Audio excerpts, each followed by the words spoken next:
Pay scale নিয়ে IMF যে observation দিয়েছে সেটা হচ্ছে পে স্কেল 2 বছরের জন্য পেছানোর সুপারিশ করেছিল আইএমএফ, তবে আমলে নিতে চায় না সরকার। অর্থাৎ পে স্কেল যে পিছিয়ে দিতে হবে এ সংক্রান্ত একটি তথ্য বা মতামত দিয়েছিল আইএমএফ।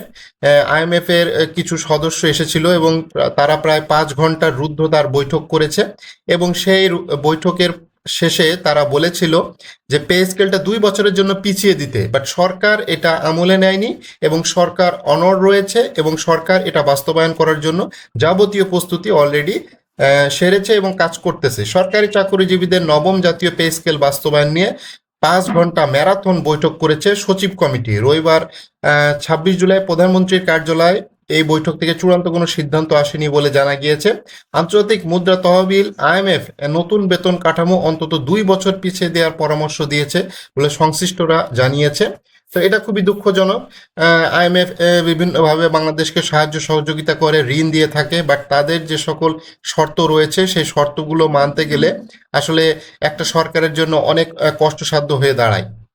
তবে সরকার তা আমলে নিতে চায় না বলে পে স্কেলে অন্তত 3টি মাস পেছাতে পারে বলে জানা গিয়েছে। সরকার এগুলো আমলে নিতে যাচ্ছে না, এই কারণেই মূলত পে স্কেলটা পিছিয়ে গিয়েছে। আইএমএফ এর একটা হস্তক্ষেপ রয়েছে, যেটা সিপিডির মতো বিভিন্ন সংস্থা রয়েছে, তারা এটার পিছনে ইন্ধন জুগিয়ে আইএমএফকে উদ্বুদ্ধ করেছে যে এই পে স্কেলটা যাতে পেছানো হয়।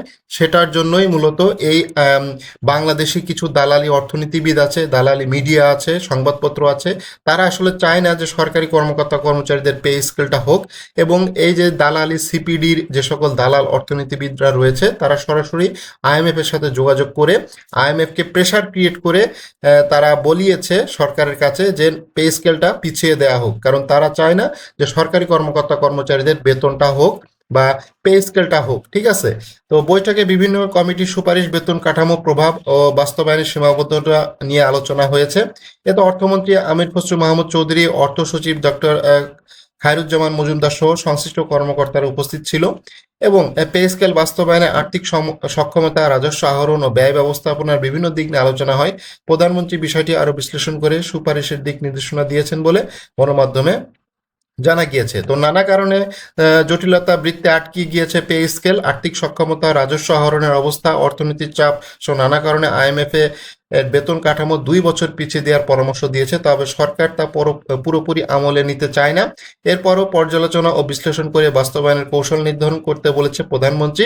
আগামী অক্টোবরে পে স্কেলের বার্ষিক সভার আগে গেজেট হতে পারে। তো অক্টোবরের কথা সরকার অনেক আগে একবার বলেছিল যে অক্টোবরে হতে পারে। তো এই আইএমএফ এর যে চাপ এবং বাংলাদেশের যে সিপিডির মতো যে সকল অর্থনীতিবিদরা রয়েছে, যে সকল প্রতিষ্ঠান রয়েছে যারা বিভিন্ন সময় বিভিন্ন বিষয়ে গবেষণা করে, আসলে গবেষণা তো কিছুই করে না, জাস্ট একটা মানে ভাওতাবাজি করার মতো।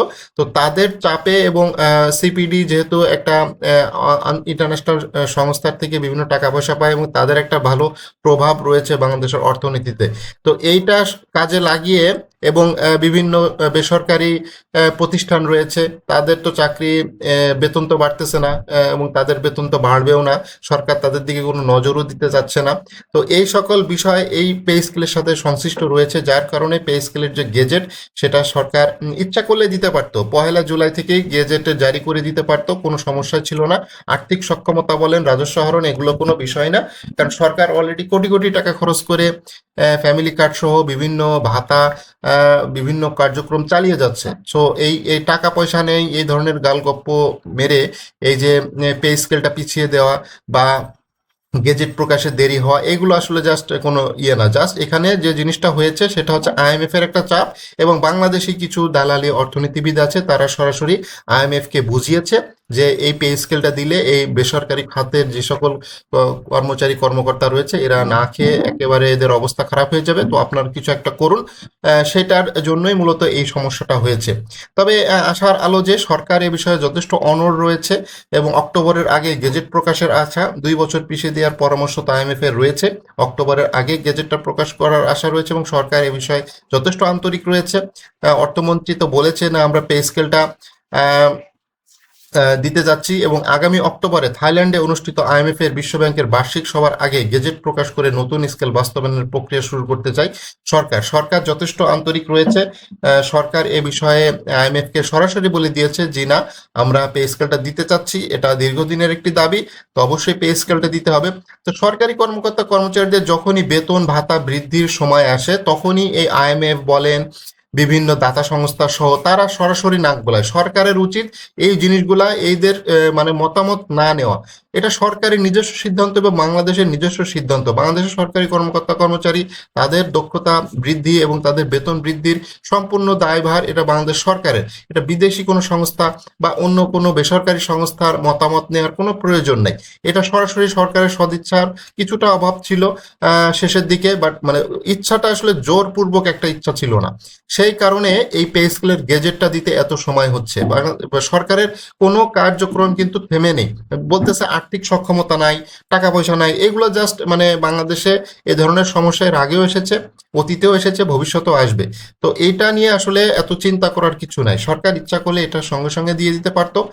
যা তারপরও আইএমএফ এর থেকে বিভিন্ন ঋণ তহবিল ছাড়া একটা বিষয় থাকে, তো তাদেরকে কিছুটা হলেও সন্তুষ্ট করতে হয়। তো সবকিছু বিষয় মিলে সরকার যথেষ্ট আগ্রহী আছে। আশা করা যাচ্ছে এটা মন্ত্রিসভার জন্য প্রস্তুতি হয়ে গিয়েছে এবং আগস্ট মাসেই এই গেজেটটা প্রকাশ হবে এবং মন্ত্রিসভায় এটা অনুমোদন হবে এবং প্রধানমন্ত্রীর অনুমোদন সাপেক্ষে গেজেটটা প্রকাশ করা হবে।